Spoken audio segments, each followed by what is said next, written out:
Շիրանը վերականգնում է։ Ոնց է Ես վերականգնում, հողերը տալով։ քաղաքացի եմ, նույնիսկ աշխատանք չունեմ, բայց չեմ չարանում նրա արածների համար։ Հողերը չի տալիս, հողերը հետ է բերում, սահմանագծում։ Ոչ մի երկիր, սկսած Ռուսաստանից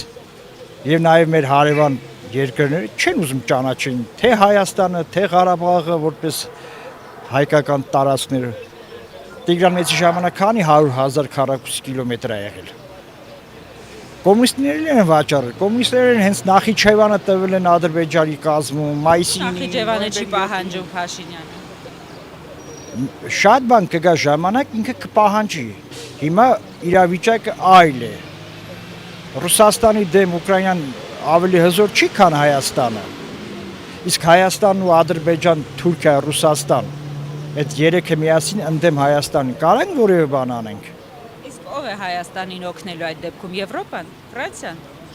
Ես Ֆրանսիայի հետ մեծ հույսեր ունեցել եմ ու կա այդպիսին, շնորհակալություն Մակրոնին։ Ես նաև ունեմ, ասենք, այսպես ասած, տեղեկություն ասեմ, թե ոնց, որ Մակրոնը նաև հայ է։ Եվ շատ ուրախ եմ, եթե իրոք հայ է։